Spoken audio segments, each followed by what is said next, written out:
You had nothing to say. You chose to walk, give what we had away.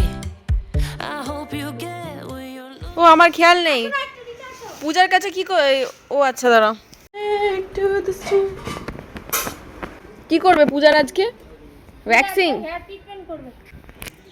এটা কি इसमें कोलकाता रसगुल्ला नहीं है बनगा का रसगुल्ला है खा के देखो कितना मजा आएगा বনগাঁর রসগোল্লা ये दादा কালকে গেছিল এই যে তাতায়ের জায়গা না টাটা যাবে আমি চলে যাই পূজা নালে আমাকে আচ্ছা করে আর বললাম না থাক পরে আসছি ওটাকে ঘুরে ওর তোর বেরোনোর আছে না খেতে এসছি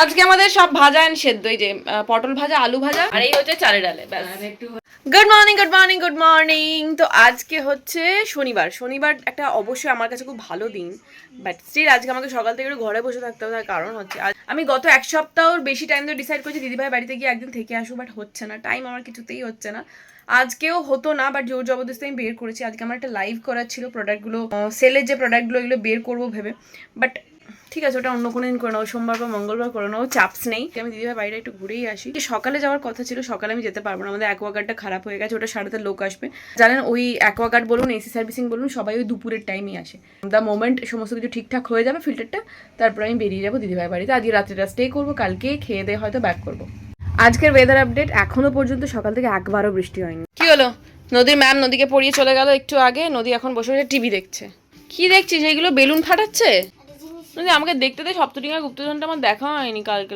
শকুন্তলা সেরেছি আমি দুটো ঝুটি এইদিকে একটা আর এইদিকে একটা আজকে হচ্ছে শনিবার আর কতবার বলবি এক কথা ঠিক আছে আজকে হচ্ছে স্যাটারডে আমি বলছিলাম যে দিদিভাই বাড়িতে যাবো আমি খেয়ে দিয়ে আবার এই একই কথা বলছি আমি আজকে দিদিভাই বাড়ি যাবো এখন আমি ড্রেস গোছাবো বিয়ে বাড়িতে আমি যাচ্ছি না তাই রাত্রেবেলা শোয়ার নাইটি গোছাবো कौन सा नाइटी पहनूं कौन सा नाइटी पहनूं कौन सा नाइटी पहनना ये नाइटी मुझे नहीं पहनना तुम भुकड़ो जाओ उधर जाओ শনিবার দুপুরে যে বর বা বন্ধুদের সাথে বসে বসে একটা ভালো মুভি দেখবো তার উপায় নেই বর সারাক্ষণ অফিস এদিক থেকে যারা কর্পোরেটে আছে তাদের থেকে না আইটিদের ভাগ্য ভালো মানে আইটির ওয়াইফ যারা আইটির ওয়াইফ না মানে আইটিতে যারা চাকরি করে তাদের ওয়াইফ অ্যাটলিস্ট শনিবারটা তো ছুটি পায় ঘোরাও ঘোরাও ঘোরাও আমার হৃদয় আমার আপন পথে দোলে কোয়ারেন্টাইন 2 টার্মিনাল হরর বাহ এই ভালো মুভি 2011 এটা আবার কি মুভি রে ভাই এই দিলাম কোয়ারেন্টাইন 2 আর এখানে আমি আমার সমস্ত মেকআপ প্রোডাক্ট সাজিয়ে বসেছি কারণ এখন একটা শুট করতে হবে গেট রেডি উইথ মি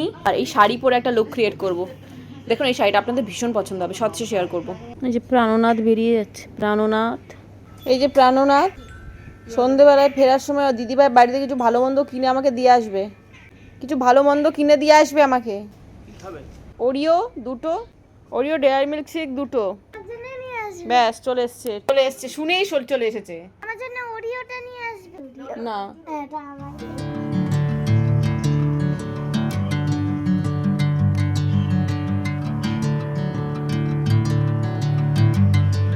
আমি রেডি হয়েছিলাম মানে শর্টসের জন্য এই শাড়িটা আর এই ব্লাউজটা পরে এখন আমি মেকআপ ফেকআপ সব তুলে মিঠুদির সাথে একটু ঘুরে আসবো বাইরে তারপরে এসে দিদিভাই বাড়িতে যাবো একটু সন্ধ্যে করে যাবো এসেছিল পূজার কাছে পূজার হেয়ার ট্রিটমেন্ট করতে এবার মিঠুদির সাথে আমি একটু বেরোবো রেডি হয়ে একটু বাইকে করে ঘুরে আসবো স্কুটি ভ্রমণ এটা বলো যে জোর করে দিয়ে যাচ্ছে না সঙ্গে সঙ্গে রাজি হয়ে গেছে ঠিক আছে শুধু আমার নামে দোষ দিচ্ছে না না আমি ইচ্ছা করেই যাচ্ছি আমি এটা আবার মিথ্যা কথা বলছি না জানি না ভালো লাগছে না সবসময় কাজ ভালো লাগে মাঝে মাঝে একটু ঘোরাও ভালো লাগে আর লোকে আমাকে কমেন্ট করে তুমি তো সারাক্ষণই ঘুরে বেড়াচ্ছ তোমার আবার কাজ কোথা থেকে তুমি তো সারাক্ষণই ঘুরছো না কোথাও তুমি এক্সারসাইজ দেখো হ্যাঁ আমার বরকে তুমি এইমাত্র কি উঁচু করার কথা বলছিলে নাচি হ্যাঁ একটা বোতল পায়ের মাঝখানে রেখে উপরের দিকে তুললে কি হবে কিচ্ছু হয় না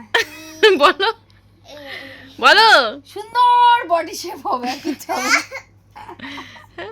কে বুড়ি হচ্ছে না কি জিজ্ঞাসা করছিলাম আমি বুড়ি হয়ে যাচ্ছি আর কে হচ্ছে না এই যে কে আসেট হচ্ছে না হ্যাঁ ইনাকে আমি ছোটবেলা থেকেই দেখে যাচ্ছি এরকমই আছে আমি বুড়ি হচ্ছি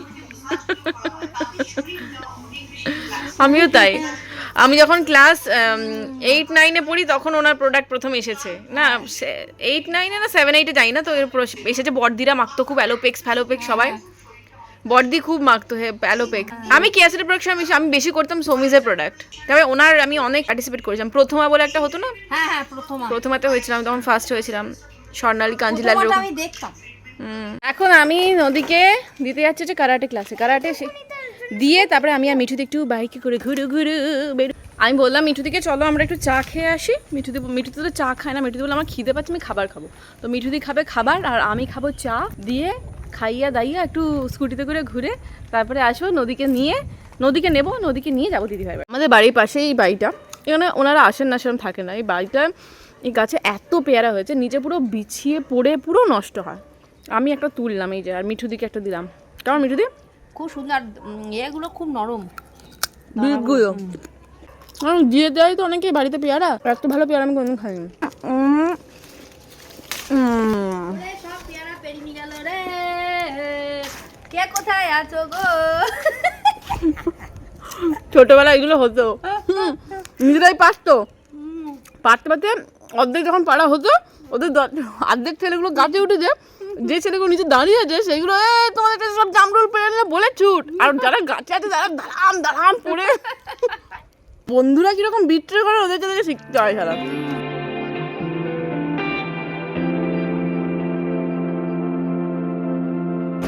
গঙ্গায় যাচ্ছি স্নান করতে, আমরা গঙ্গায় যাচ্ছি স্নান করতে, গঙ্গা স্নান।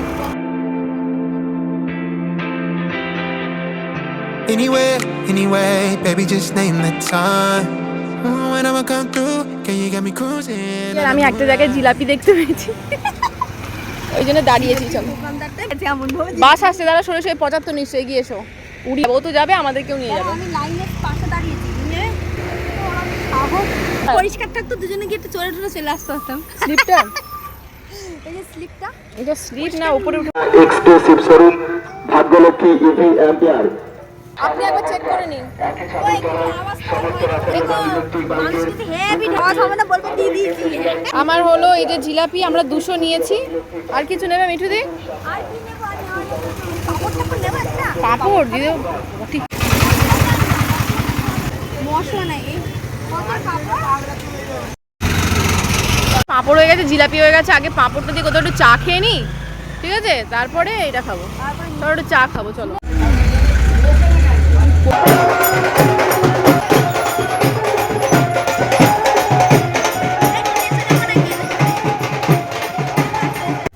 ও খেয়ে নিল। আরে ও ডমিনেট করে, ও ভয় পাচ্ছে, ওই জন্য খেতে পারলো না। তুই এখানে যা, ওইদিকে ওইদিকে যা। ঠিকই তো বলেছো। হ্যাঁ ও ডমিনেট, ও ভয়তে খেলো না। একদম এই কুকুরটা মহা বদমাইশ, এই কালো লালটা কাউকে খেতে দিচ্ছে না, সব নিজে খেয়ে নিচ্ছে শুধু। আর সবাই ভয়েতে, ওর ভয়েতেই অস্থির হয়ে আছে বেচারা। সবাই ঘিরে রেখেছে। আমি বললাম মিঠু তুমি খেতে দাও, আমি পারবো না, আমার ভয় লাগছে। আর কি ভালো লাগছে, পুরো মেঘ করেছে অথচ রোদ, কি সুন্দর। আমার জিলাপিও উঠছে আমার সাথে। Anyway, baby, just name the time. When I'ma come through, can you get me cruising under moonlight? Top down, playing new sounds while the wind blows over it. আমি বাড়ি ফিরে আবার ফ্রেশ হয়ে এখন যাচ্ছি দিদি ভাইয়ের বাড়িতে। যে 6:35 এরকম অন্ধকার হয়ে গেছে, একটু একটু টিপ টিপ করে বৃষ্টিও পড়ছে। টাটা।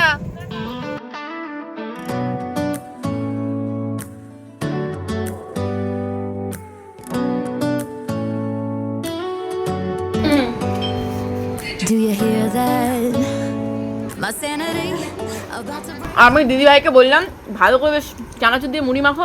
দিদিভাই সব কিছু দিয়ে মুড়ি মেখে এনেছে, আমরা এখন বসে বসে খাচ্ছি। মুড়ি ফিকেছি, আগেকার দিনে সব মুড়ি ফিকে। ফার্স্টেশন আছে, হ্যাঁ মোয়ের লাইফে ফার্স্টেশন চলছে। আমার ফ্রাস্ট্রেশন শেষ নেই। আমি এই যে এখন বিছানা জলিয়ে আছি, 5 মিনিট পরে আমি ফ্রাস্ট্রেশনে চলে যেতে পারি, ঠিক আছে?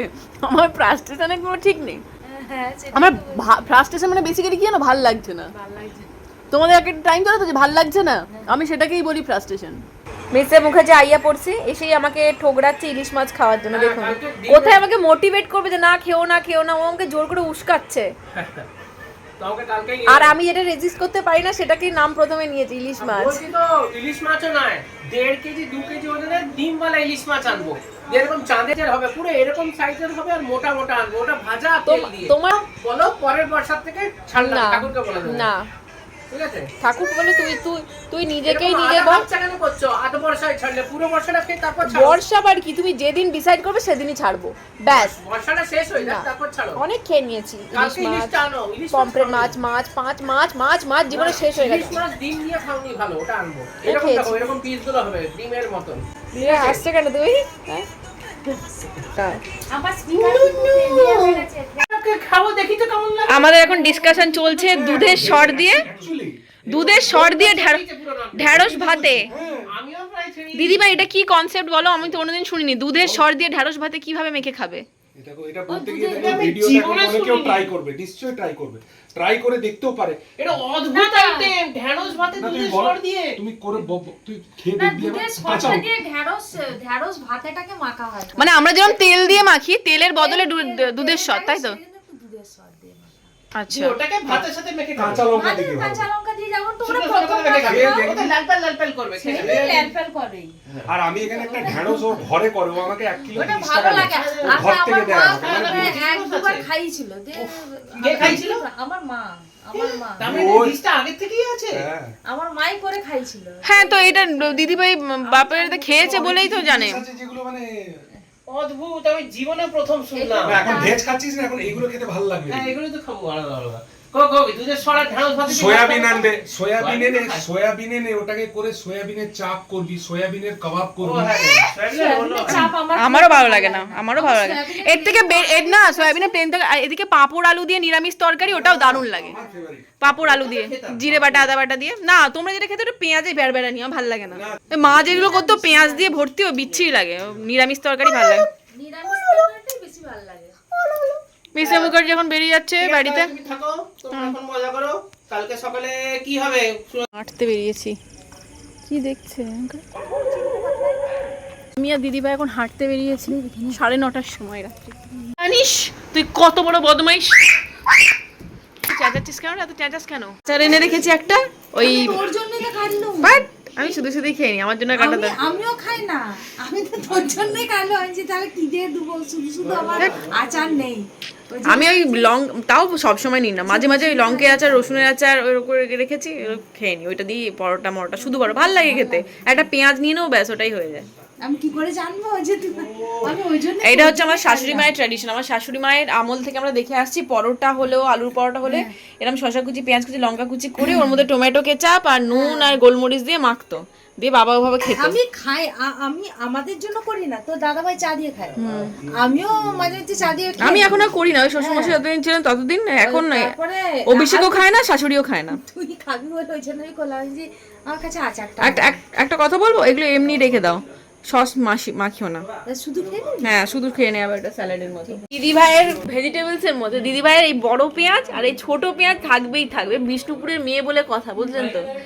ছোট পেঁয়াজ থাকতেই হবে। এটাকে আমার মা ছোট পেঁয়াজ বলে। ছোট পেঁয়াজ। আমাদের আরামবাগেও পাওয়া যায়, ছাঁচি আমাদের আরামবাগেও পাওয়া যায়, কিন্তু বাড়িতে তো মানে পেঁয়াজ তো খায় না আর রাখা হয় না। আমার মা বিশাল খেত, ছোট পেঁয়াজ বলো, গাছ পেঁয়াজ। তুলে দিলি পেতনির মতো ঘুরে বেড়াচ্ছিস, কালকে তুই এখানে তুলে দেবো আমি। না, বব কাট না, টপ কাট করে দেবো। চুল কাটবি, চুলের কোনো দিদিভাই এখানে আলু কা পরাঠাটা গরম করছে, গরমস। আলুর পরোটা দিয়ে তুমি এতগুলো কাপড়ে বেললে কি করে, কি করলে? আজকে তো দুপুরবেলা সেরকম আজকে রান্না ছিল না। দুপুরবেলায় সকাল থেকে আলুটা সেদ্ধ করে রাখলাম, দুপুরবেলায় ইয়ে করে ফুট ভরে ইয়ে করে রেখে দিয়েছিলাম, বিকেলবেলা ভেজে নিলাম বেলে। আমার খাবার নিয়ে চলে এসেছি, খেয়ে দিয়ে ঘুমিয়ে পড়বো। এটা আলুর পরোটা। চোখগুলো বড় বড় হয়ে গেল কেন? সন্ধ্যাবেলাগুলো পিৎজা খেলে পেট খারাপ হয়ে যাবে। দিয়ে খুব ভালো হয়েছে। হ্যাঁ, অনেকদিন পর আলু পরোটা খেলাম। বেশি বাড়লে হারাবে সবই। আমরা কিছুই দিতে পারবো, অঞ্জলি দেওয়া না, খুব মানে কষ্ট হয়। বছরে একবার দুর্গাপূজা আসে, তখন যদি ধরুন আমাদের যে গার্লস প্রবলেম হয় বা প্রবলেম হবে। বা এবারে তো ধরুন গার্লস প্রবলেম অনেকবারই হয়েছে আমার, বাট এবারে তো আর রিজনটা একদমই অন্য, তো দিতে পারবো না। সব থেকে বড় ঠাকুরকে ছুঁতে পারবো না, বা একটু বেশ প্রণাম করতে পারবো না, বরণ করতে পারবো না। এটা কি, যাও ঠিক আছে, এটা ঠাকুরেরই ইচ্ছা, আমাদের কিছু করার নেই। তো এখন বাজছে 11:30। আমার এখন এডিটিং কমপ্লিট হয়ে যায়। একদিন তো এরকম অনিয়ম হবেই, তাই না? আমরা ভেবেছিলাম রাত্রেবেলা আজকে বেরোবো, বাট না, ঠিক আছে, ভগবান আমাদের খরচা কমিয়ে দিয়েছে। এখন আমি শোবো, গল্প করব বা প্রেত কথা দেখবো বা কোনো মুভি চালাবো মোবাইলে, সেটা পরে দেখছি। কালকে হচ্ছে আমরা এখান থেকে দুবেলা লাঞ্চ ফাঞ্চ করে একবারে বেরোবো। তো আজকে ব্লগটা এখানে শেষ করেছি, দেখা হচ্ছে নেক্সট ব্লগ। ভালো থাকবেন, সুস্থ থাকবেন, সবাইকে ভালো রাখবেন, বাই বাই।